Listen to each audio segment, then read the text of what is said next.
യക്ഷ live T വിയിലെ feng shui പ്രോഗ്രാമിലേക്ക് ഏവർക്കും സ്വാഗതം.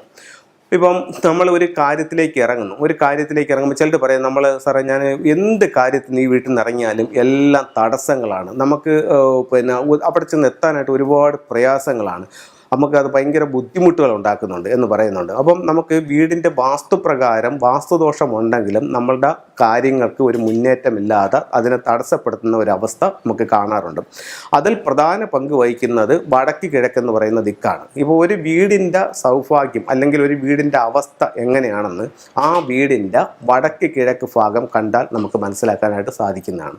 ആ വടക്ക് കിഴക്ക് ഭാഗം നിങ്ങൾ എത്രത്തോളം വൃത്തിയായും ശുദ്ധിയായും അവിടുത്തെ നിർമ്മിതിയും കറക്റ്റായിട്ട് ചെയ്യുകയാണെന്നുണ്ടെങ്കിൽ സർവ്വ സൗഭാഗ്യങ്ങളും നമ്മുടെ ജീവിതത്തിലേക്ക് വരാൻ വടക്ക് കിഴക്കെന്ന് പറയുന്ന ഈശാന കോണ്, അതായത് നോർത്ത് ഈസ്റ്റ് ഭാഗം നമ്മളെ വാസ്തുപ്രകാരം സഹായിക്കുന്നതാണ്. അപ്പം വടക്ക് കിഴക്ക്, ഇപ്പം നമുക്ക് എല്ലാ വീട്ടിലും ഒരു വാസ്തുപുരുഷനുണ്ട് എന്നൊരു സങ്കല്പമുണ്ട്. അപ്പം ഇദ്ദേഹം നമ്മുടെ വീട് സ്ക്വയർ അല്ലെങ്കിൽ റെക്ടാങ്കിൾ ഷേപ്പിലായിരിക്കണമെന്നും വാസ്തുവിൽ പറയുന്നുണ്ട്. അപ്പോൾ അങ്ങനെ വരുമ്പോൾ അതിൽ ഒരു വാസ്തുപുരുഷൻ ഉണ്ടെന്നും അദ്ദേഹം അതിൽ കിടക്കുന്നതായിട്ടും അദ്ദേഹത്തിൻ്റെ ശിരസ് വടക്ക് കിഴക്ക് ഭാഗത്തിരിക്കുന്നതായിട്ടും പാദം തെക്ക് പടിഞ്ഞാറ് ഭാഗത്തിരിക്കുന്നതായിട്ടുമാണ് വാസ്തുവിൽ പറയുന്നത്. അപ്പോൾ നമുക്കറിയാം നമ്മുടെ ശരീരത്തിൽ നമുക്ക് ഏറ്റവും പ്രാധാന്യമുള്ള ഭാഗം എന്ന് പറയുന്നത് നമ്മുടെ ശിരസ് തന്നെയാണ്. അപ്പം നമ്മുടെ വാസ്തുപുരുഷൻ്റെ ശിരസ് വരുന്ന ഭാഗം അത്രത്തോളം പ്രാധാന്യമുള്ള ദിക്കാണ്. അപ്പോൾ വടക്ക് കിഴക്ക് ഭാഗം നിങ്ങൾക്ക് അത്രത്തോളം പ്രാധാന്യമുണ്ട്.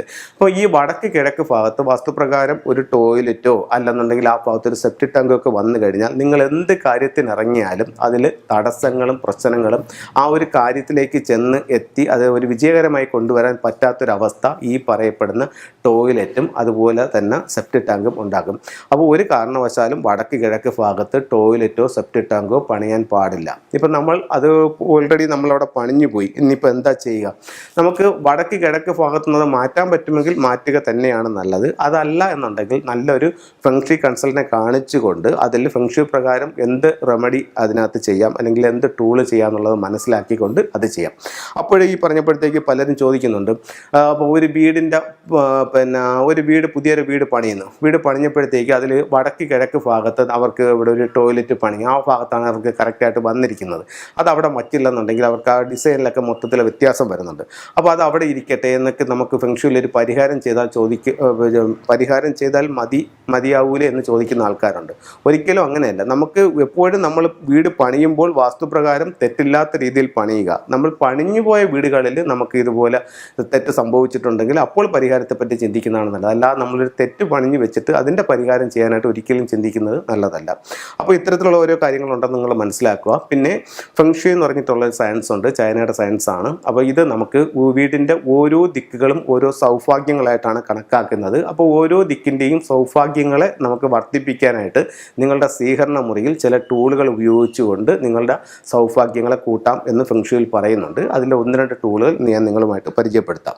അതിൽ ആദ്യമായിട്ട് നമുക്ക് കുട്ടികളുടെ വിദ്യാഭ്യാസപരമായിട്ട് ഉയർച്ച ഉണ്ടാവാനും ജീവിതത്തിൽ വിദ്യാഭ്യാസപരമായിട്ട് അഭിവൃദ്ധി ഉണ്ടാവാനുമായിട്ട് പഗോഡ ടവർ എന്ന് പറയുന്നൊരു ടൂള് നമുക്ക് ഉപയോഗിക്കാവുന്നതാണ്.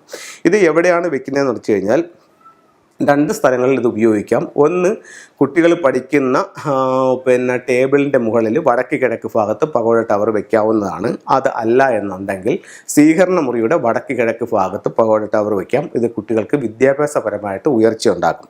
അപ്പോൾ നമ്മൾ ശ്രദ്ധിക്കേണ്ട ഒരു കാര്യം എന്ന് പറഞ്ഞു കഴിഞ്ഞാൽ വടക്ക് കിഴക്ക് ഭാഗം ഏതൊരു വീടിൻ്റെയും വിദ്യാഭ്യാസത്തിൻ്റെ ദിക്കാണ്. അവിടെ മറ്റെന്തെങ്കിലും പ്രോബ്ലംസ് ഉണ്ടോ എന്ന് കൂടിയൊന്ന് നോക്കണം. ഉണ്ടെങ്കിൽ അതിനെയും കൂടെ ക്യൂർ ചെയ്തുകൊണ്ട് നിങ്ങളിത് ചെയ്യുകയാണെങ്കിൽ ഇതിൻ്റെ ഫലം ഇരട്ടിയായിട്ട് നിങ്ങൾക്ക് കിട്ടുന്നതാണ്. അതുപോലെ വീട്ടിൽ പലരും പറയും, സാറേ വീട്ടിൽ ചെന്ന് കഴിഞ്ഞാൽ ഒരു ശാന്തിയോ സമാധാനമോ ഇല്ല, എപ്പോഴും ഒരു വഴക്കും കലഹങ്ങളോ അങ്ങനെയാണെന്ന്. ഇത് ശ്രീബുദ്ധൻ്റെ ഒരു സ്റ്റാച്ചു ആണ്. അപ്പോൾ വീട്ടിലേക്ക് എപ്പോഴും ഒരു ശാന്തിയും സമാധാനവും കിട്ടാനായിട്ട് വീടിൻ്റെ വടക്ക് പടിഞ്ഞാറ് ഭാഗത്ത് ശ്രീബുദ്ധൻ്റെ ഒരു സ്റ്റാച്ചു വയ്ക്കുന്നത് വീട്ടിൽ നല്ലൊരു സമാധാന അന്തരീക്ഷം കിട്ടാൻ ഏറ്റവും നല്ല ടൂളായിട്ട് ഫെങ്ഷുവിൽ കണക്കാക്കുന്നുണ്ട്. അപ്പോൾ ഇത് നിങ്ങൾക്ക് ഉപയോഗിക്കാം. ഇനി വിദ്യാഭ്യാസത്തിൻ്റെ മറ്റൊരു ടൂളും കൂടെ പരിചയപ്പെടുത്താം. ഇതെന്ന് പറയുന്നത് ഡ്രാഗൺ ഗേറ്റ്. ഒരു ഗേറ്റിൻ്റെ അപ്പുറത്തൊരു കാർപ്പ് വിഷം ഒരു ഡ്രാഗണും കൂടെ നിൽക്കുന്നതായിട്ടാണ്. ഇത് വിദ്യാഭ്യാസപരമായിട്ട് ഉയർച്ച ഉണ്ടാവാനും നിങ്ങൾ പങ്കെടുക്കുന്ന മത്സരങ്ങളിൽ വിജയിക്കാനുമായിട്ട് ഉള്ളൊരു ടൂളാണ്. ഇത് എപ്രകാരം ഇത് ചെയ്യണമെന്ന് വെച്ചാൽ, ഇത് പഠിക്കുന്ന കുട്ടി ഏതാണോ ആ കുട്ടി കിടക്കുന്ന ബെഡ്റൂമിൻ്റെ മുകളിൽ ഡോറിൻ്റെ വെളിയിൽ മുകളിൽ ഒരു ചെറിയ സ്റ്റാൻഡ് ചെയ്തിട്ട് ഇതിനെ അവിടെ സ്ഥാപിക്കണം. അപ്പോൾ ഈ കുട്ടി ഓരോ തവണ കയറുമ്പോഴും ഇറങ്ങുമ്പോഴും മത്സരങ്ങൾ പരീക്ഷകൾ വിജയിക്കാനുള്ളൊരു എനർജി അദ്ദേഹത്തിൻ്റെ ഇതിലേക്ക് വരുമെന്നുള്ളത് ഫെങ്ഷുയിലൂടെ കണക്കാക്കുന്നുണ്ട്. അപ്പോൾ ഇത്തരത്തിലുള്ള ടൂളുകൾ നിങ്ങൾ ഉപയോഗിച്ച് നോക്കൂ. നിങ്ങളുടെ ജീവിതത്തിൽ വലിയ വിജയങ്ങൾ ഉണ്ടാവട്ടെ എന്ന് പ്രാർത്ഥിച്ചുകൊണ്ട് നിർത്തുന്നു. നന്ദി, നമസ്കാരം. കൂടുതൽ വാർത്തകളും വീഡിയോകളും കാണാൻ ഈ ചാനൽ സബ്സ്ക്രൈബ് ചെയ്യുക. കൂടെ ബെൽ ബട്ടൺ അമർത്തുക.